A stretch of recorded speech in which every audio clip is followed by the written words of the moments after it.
Welcome to the Book Binge. I am your host, King Crusoe, but you can call me KC. In today's video, we are doing my December/Christmas book haul video because, well, there's definitely some things that I received as gifts from people in both a Christmassy and a non-Christmassy context. That's the word that I'm looking for. And there's also several things that I happened to order for myself this month because of like Black Friday sales and stuff along those lines, a couple notable items in here. So I felt like the first episode of the Book Binge here in the new year of 2025, even though book haul videos aren't typically numbered episodes, and they haven't been up to this point, and I don't plan on making them as such soon, yeah, that's what this video is. It's going to be doing the book haul. So I don't want to waste any more extra time at the beginning of this video. There's a lot to get to, so we might as well get to it. The first thing that I want to get into just real briefly here at the beginning is that in early December, basically the first weekend of December, if I'm not mistaken, was Dragonsteel Nexus, which is, of course, Brandon Sanderson's con. At that con were various authors, and I actually went to Salt Lake during a portion of that weekend to meet a solid handful of people. It was a great time, but one of the people that I met there was a man by the name of Jason Cordova, who is an author in his own right and who we'll talk about very briefly in just a moment, but he is also basically like the social media and like the marketing guy, sort of, depending on how you see things, like basically that kind of guy at Baen Books, which is a publisher. Jason Cordova added me to a list in which I get monthly newsletter, not necessarily newsletter, but basically monthly arcs from Baen now. So every once in a while, maybe in a book haul, I'll probably shout one or two of these out if I feel like they're interesting enough to give a shout out to. This month, just a couple of releases that I actually was very curious to check out before realizing they were book 2s in series rather than book 1s, and so therefore did not push them into the schedule for any preordained reason. Ice Trials by M.A. Rothman and D.J. Butler, which is the second book of Time Trials. I nearly broke my TBR for it because it was just cool and because D.J. Butler was involved and I like Butler. And then also 1919, The Romanov Rising, which is book 2 of The Romanov Reign, which is apparently like an alternate history Bolshevik Revolution time period type of thing going on, which, yeah, sounded pretty cool. I'm pretty high-key interested in those books to a certain degree, might still check those out at some point, but those are just a couple of the arcs that I got from Baen for December's little batch of books. So I just felt like I would shout those out before I would get into the sort of gift, sort of not gift section here at the beginning. These are not Christmas related gifts, but we'll just go ahead and get right into them. The first one was a legit gift. Jason Cordova, who I just mentioned, also wrote a standalone book within John Ringo's series Black Tide Rising called Mountain of Fire, which he gave to me when we met, so that I could talk about it on the channel. Not sure when or if I'm going to prioritize this for reading on the actual channel itself at some point, but I appreciate the gesture nonetheless. Oh, and he also signed it for me, so that's pretty neato. That was great to get. Another item was, I'm going to count it as sort of a gift, even though I did buy these. This is the, I believe it's called the Jack Bishop trilogy by Steve Diamond, made up of Residue, the first book, Parasite, the second book, and Catalyst, the third book. I think these are a supernatural thriller trilogy is the way that he described them. I could go a little bit more into it, but I don't feel like I need to. I like that they're very consistent cover art. They just look pretty cool, so I picked these up. I was going to also pick up Larry Correa's Grimoire trilogy while I was down there with Steve and Larry. I met both of them, but I completely forgot about getting Grimoire, so I'll have to get that some other time, but I very nearly got that over the weekend while I was up there.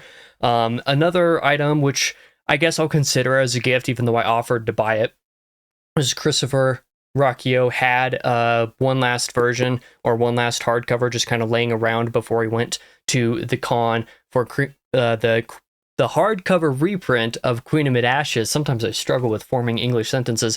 So he packed this up and brought it over to Salt Lake so that I could take it off his hands, we'll say. So he got that and got it signed and personalized for me as well. This was a gift from him. I didn't have to pay him, but I wanted to buy it off of him, but he decided to just give that to me. So I appreciate him for that. But those are like the first little batch of gifts. Let's now get into some of the items that I bought for myself over the course of December, starting with what may very well have been the best Black Friday book deal I've ever seen for this hardcover duo set of The Passenger and Stella Maris by Cormac McCarthy. The way that the books stick out of the case is actually pretty cool, because then you can see on each side Stella Maris. That's the way it's formatted there, with the title on the spine and on the front of it. And then The Passenger, it's on the spine and the back of it. The quality of this slipcase is far higher than your typical standard slipcase, probably because it's for hardcover, so it needed to be a little bit sturdier. So I like that. I like that it's got the full artwork for that nuclear explosion there for the original Passenger art. I'm not 100% sure how I feel about both The Passenger and Stella Maris featuring the same artwork across the jacket, but I really like the simplistic design of it nonetheless. The sort of ruffled edges of the books is a nice touch. The actual quality of the hardcovers themselves is quite sturdy and handy. The font also looks really, really nice in this material for the hardcover as well. Like, I'm just very astounded by just how good these editions are and feel. Like, these things are at base price. I believe the bottom of the box here says $56 in the US dollar anyway, and I got these for $12 for the Black Friday sale, for $12 for one of my favorite reads of 2024, which is actually a spoiler for next Thursday's video, and frankly, what I personally believe to be Cormac McCarthy's magnum opus. Absolutely, like 110 million% worth $12. I'm very happy with this pickup. So if you can happen to get it for anywhere near that cheap, I definitely recommend you do so. They're gonna be what I read out of next time I read these, because I'm going to reread that duology someday, trademark. I don't know when, but it's going to happen someday. And when I do that, I'm going to do immersive, but like do full immersive the entire time, and those hardcovers are going to be how I aid in that. Next up is yet another random Haruki Murakami pickup for Norwegian Wood. This is another instance of Amazon having it for like $8 and then including a $2 coupon on top of it. So I got this as well for like $6 on top of, is it South of the Border, West of the Sun? Whatever that book is titled. I also picked that one up for like $6 the month prior. So I'm kind of one by one getting Haruki Murakami's bibliography taken care of and added to the collection. I do plan to read a good chunk of his books one of these days. In fact, I would like to get to one of his books this year at some point. Not 100% sure if that's going to happen, but I would definitely like to. And if that happens, and especially if I like it, I want to kind of go through his whole bibliography, kind of the way that I went through McCarthy's. I think that would be a fun thing to do. Next up is going to be a very chonky item, which I'll just show the first item here real quick. The Mahabharata, with a translation by Vivek Debroy down there. I know I absolutely butchered the pronunciation of both these things. This is just front cover of this. Penguin obviously has a set of 10 bindings covering this entire epic here. And I was able to pick this up on sale at some point in December for like $70 or something like that. And I figured for 10 thick books making up the classic Indian epic, we'll say, that's the proper term, the Indian epic. Well, I figured it was worth it, so I picked that up, and now I just have to find a place to put this, because even though I keep freeing up space on shelves and trying to adjust things so that I'll not run out of space anytime soon, quote unquote, I keep on picking up very space taking up things. That's not how that should have been phrased, but it doesn't really matter that much. I keep buying things that take up a lot of space and therefore running out of space again. The ever problematic hassle of being a book collector. There's that set, which I'm pretty happy to have, but I have no idea where I'm going to put it for the remainder of this recording, so I'll be right back. While I was over on the other side over there, I also remembered that I got this while I was over in Salt Lake for the weekend. This is one of those like cardboard sort of cutout things that you can display at booths for conventions and whatnot. So now I have this, which got signed by Christopher while I was there too. I wasn't planning on having that, but that was something that I got, so that's cool. I'll go ahead and set this over here for the time being and call that good, just kind of poking its head out from around the corner there. The next few items that I'm going to be going into, the rest of the physical, actually that's a lie, I have one more item to go into that isn't a gift, that's over on this side. Let's just say I discovered in December that the Vinland Saga is actually nearing completion, and based off of estimates, it'll probably be about 15 volumes in the English editions, 15 of these hardcover volumes, and as a result of finding out that news, I spent way too much money and got all 13 of the volumes that are currently already out. So now I have the Vinland Saga. I haven't read much manga, but this is one of the ones that I'm more interested in the grand scheme of things. So I figured that finding out that it's coming to an end relatively soon, or at least that the author plans to be done in the nearish future, probably sometime this year, we would guess, that it was worth picking up the volumes that would be coming out, because volume 14 is probably going to be out in approximately like May or so this year, if I'm remembering that correctly when I was looking. And then volume 15, which would presumably be the final volume, given, the estimates that we have, will probably be out here in a couple of years or something, depending on when the localization gets completed. But either way, that means that if I were to start this, say, like, partway through the year, wink, wink, nudge, nudge, I could spend a couple of years reading it, slowly working on it, without ever risking running out of material before it's finished, and before it's finished in the English edition. And even if I did, I wouldn't actually have to wait that long for it to be finished. So yeah, that is all 13 volumes of the Vinland Saga. This is going to be a big mistake.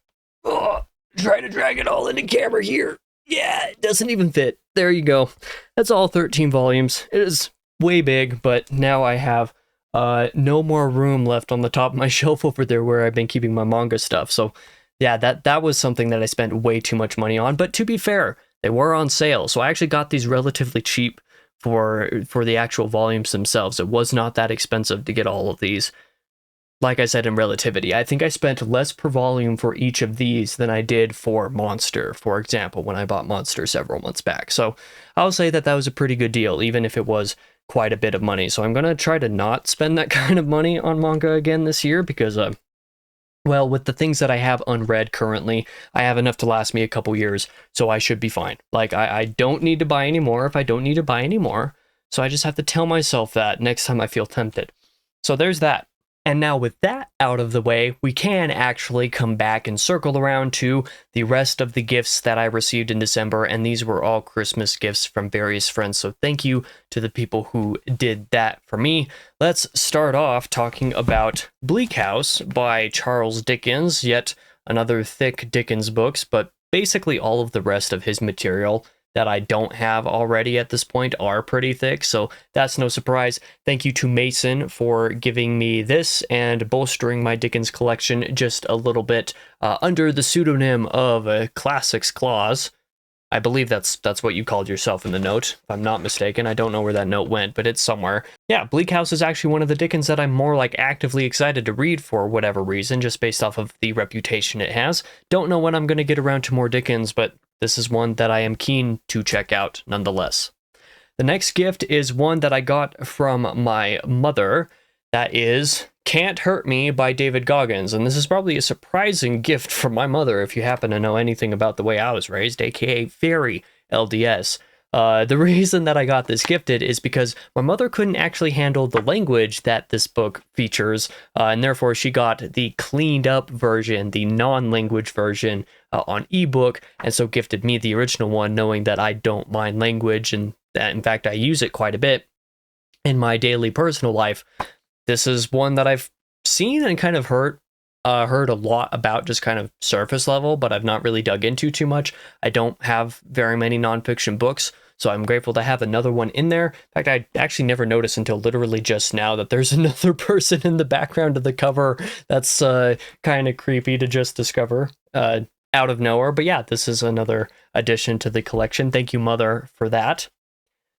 Next up is probably the craziest gift that I've ever received, and that is not one, not two, not 3 or 4 or 5, but 15 books in Discworld by Terry Pratchett. So I'm going to show all these off kind of the way that I did with Vinland Saga.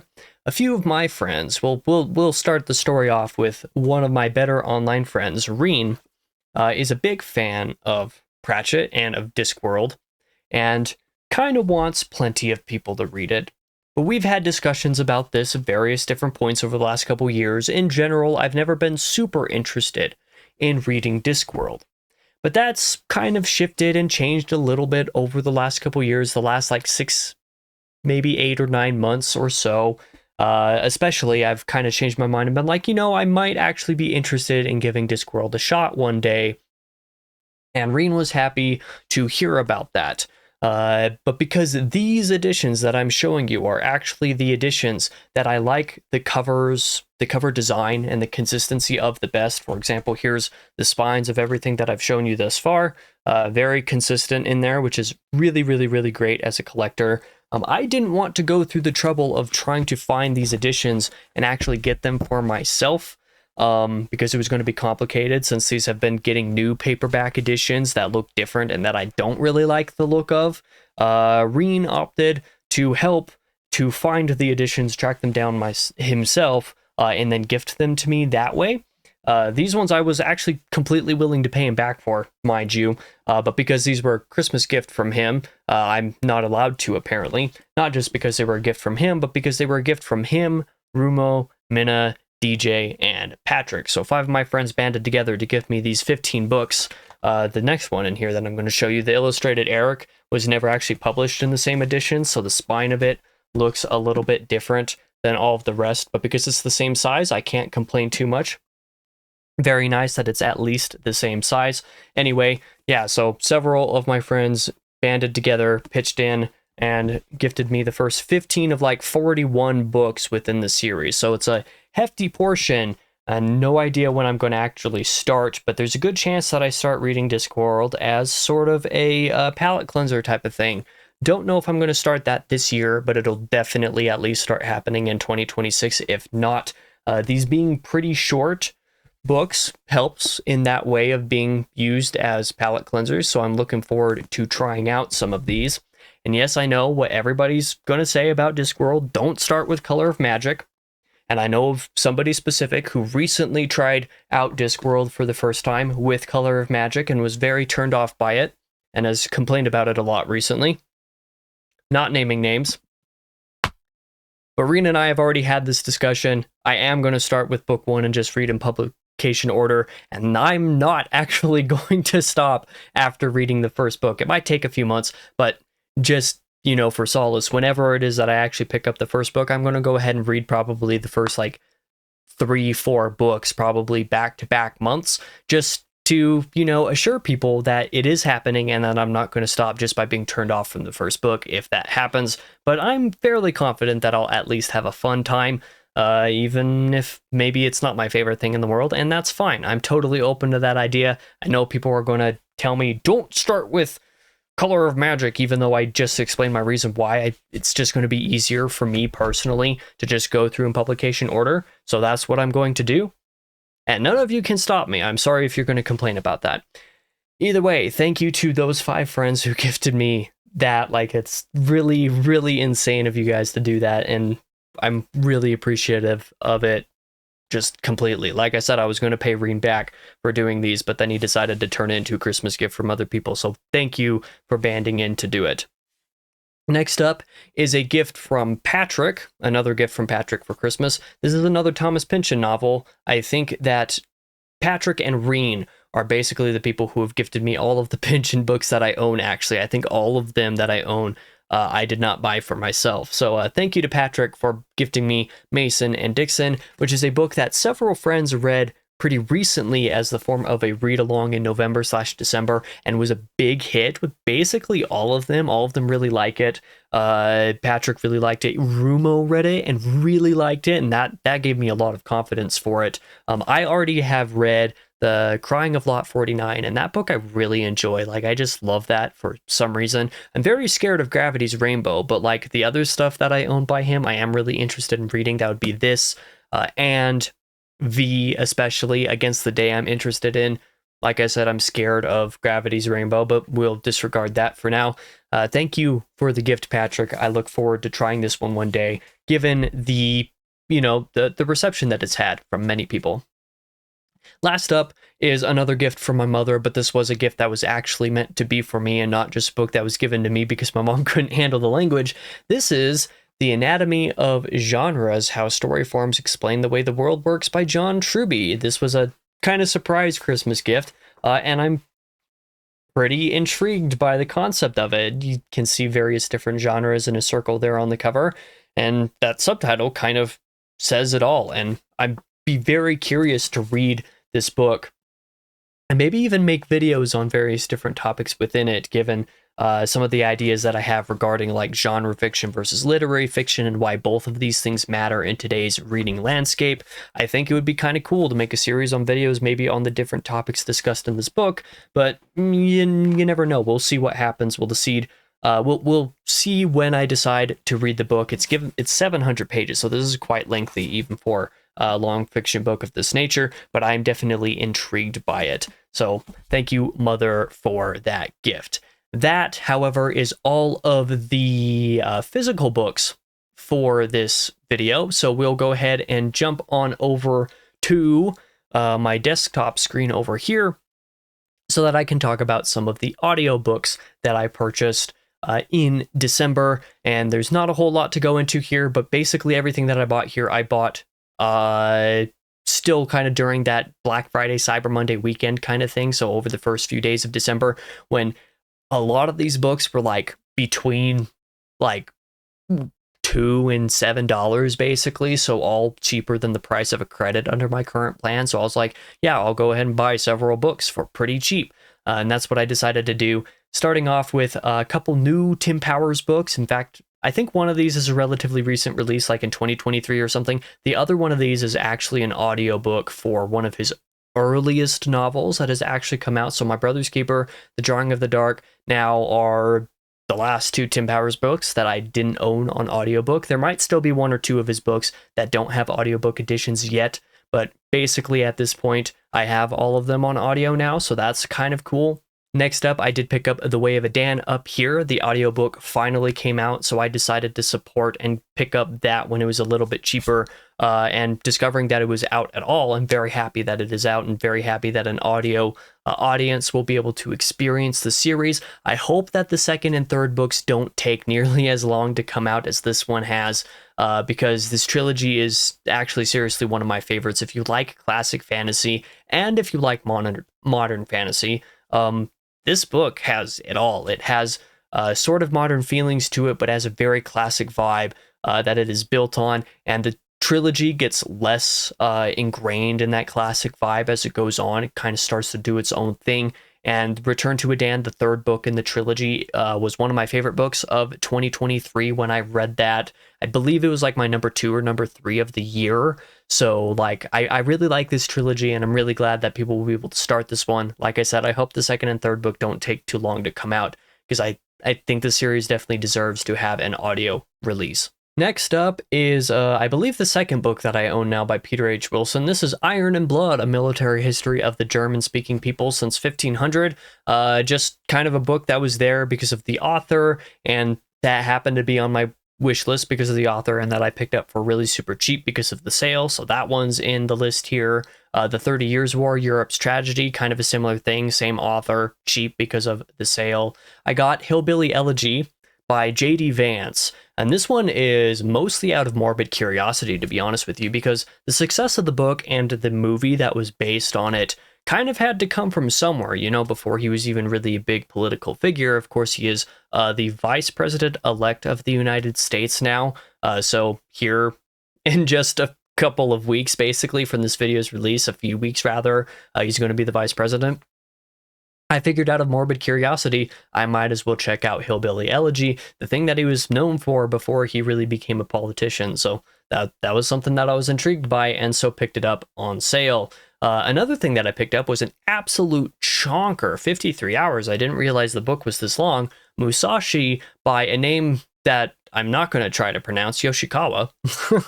I wouldn't know how to pronounce that first name, and I'm not going to try to because I would probably embarrass myself, and that's okay. This is one that I've kind of heard vaguely a lot of good things about, but don't actually know much of what the book itself is about.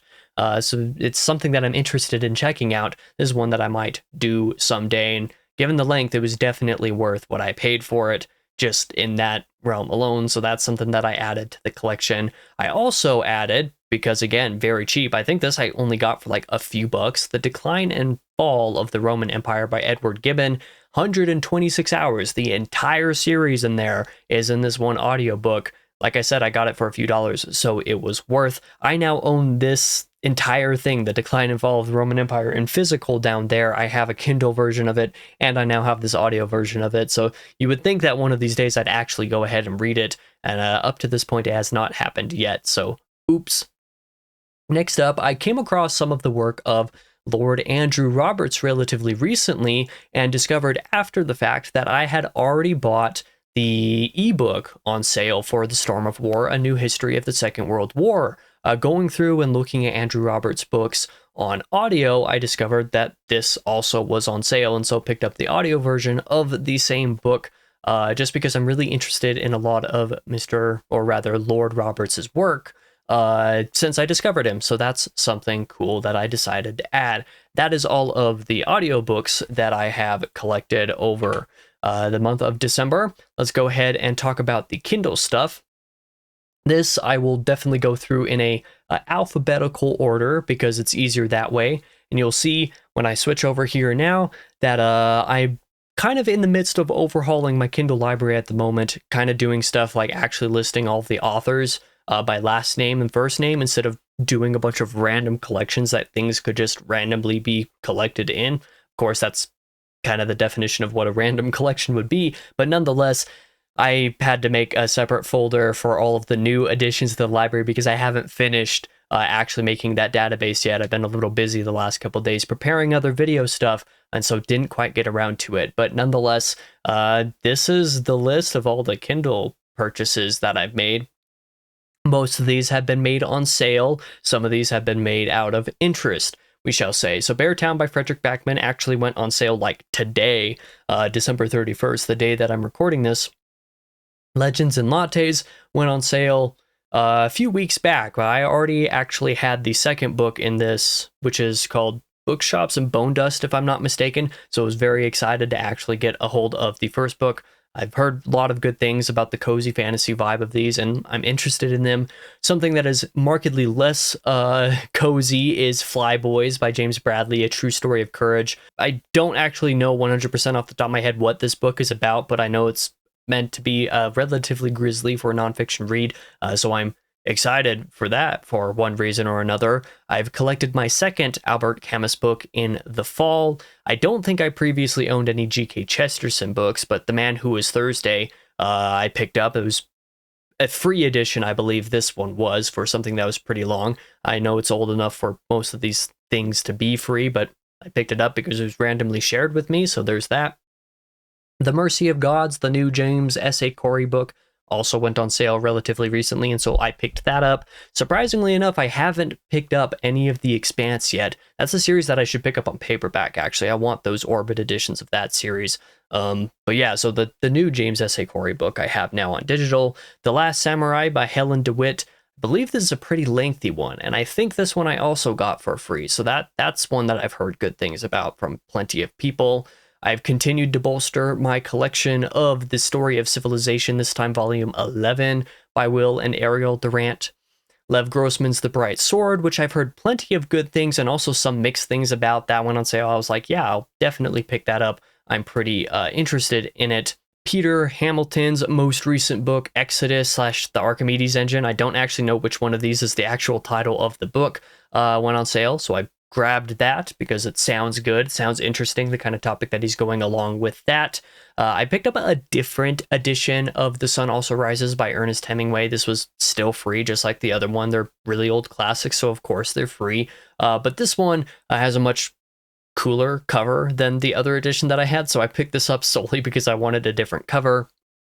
Washington Irving has a book apparently called Chronicle of the Conquest of Gaul, or not Gaul, of Granada, and well, this is a pretty shockingly lengthy book. I know Washington Irving as an author. I haven't read any of his stuff yet, but I know he's a trustworthy author, so this was one that I was willing to take a shot on.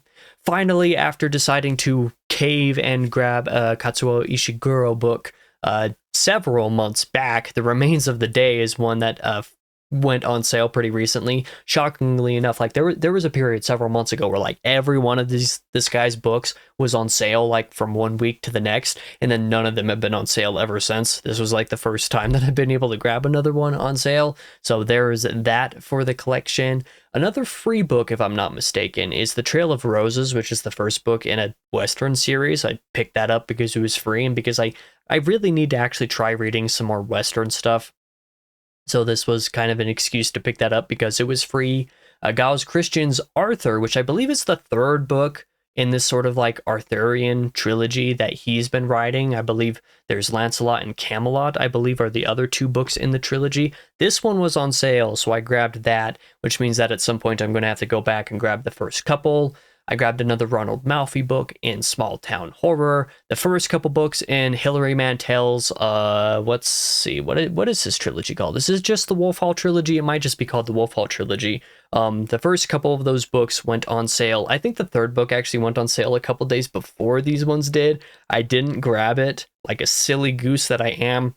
I've heard a lot of buzz about this trilogy in the last like year or so, even though the trilogy is much older than that, or at least the most recent book was published in 2020. I suppose I should be fair about that. The first book was in 2009 though, but I've heard plenty of buzz about this, both good and bad. One that I'm morbidly curious about, and given the subject matter, I think it would be kind of interesting to read about. So I decided to pick these up when they were on sale.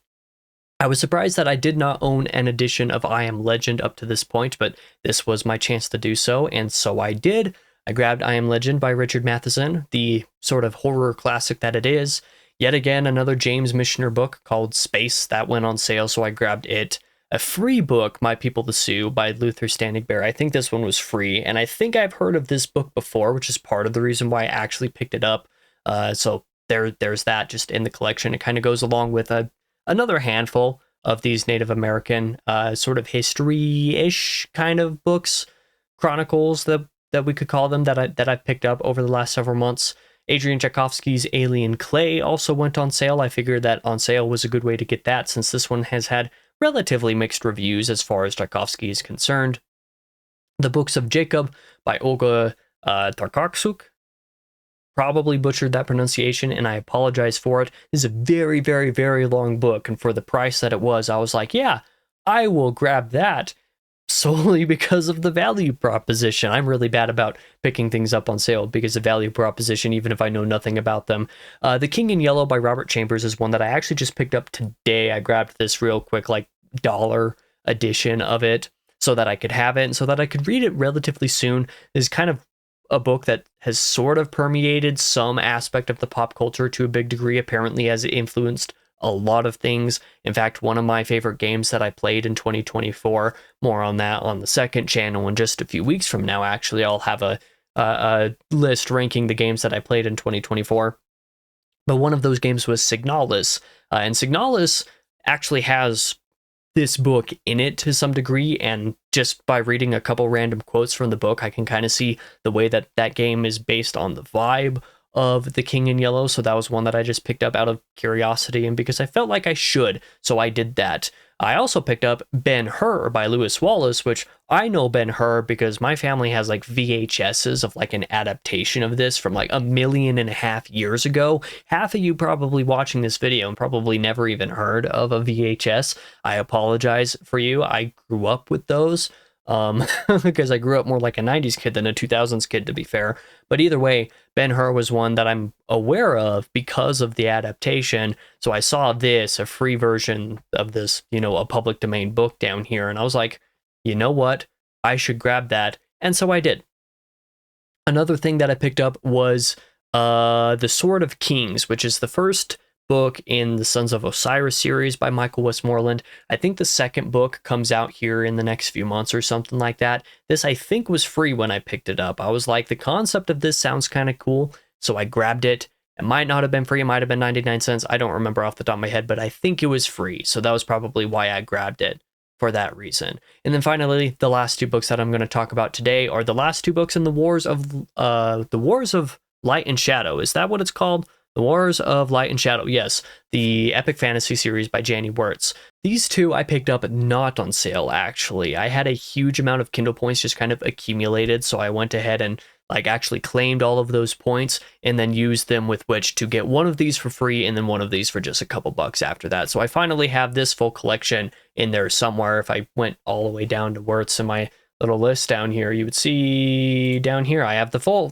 collection, all 11 books. So that's something that I'm excited to try out someday. Trademark someday. Yeah, so that is how things are going. Let's switch over to the full screen down here, move this back over here, and say that is the December book haul. Definitely a little bit longer than I thought it would be, largely because of how long it took to get through the physical book. So I apologize for the length of this video, but I hope you enjoyed it nonetheless. It is pretty atypical for the book haul video to be the first video on the book binge in any given month. That is how things started this month, but that means that next Tuesday, just like I normally do on the first Tuesday of every month, will be my monthly reading wrap-up and TBR video. I'm very excited about that video because December was a fantastic reading month, and I'm looking forward to how January is going to continue to go. So if you're interested in checking that out, I hope you do so. For now, I have been your host, King Crusoe, but you can call me KC, and I hope to see you in the next video.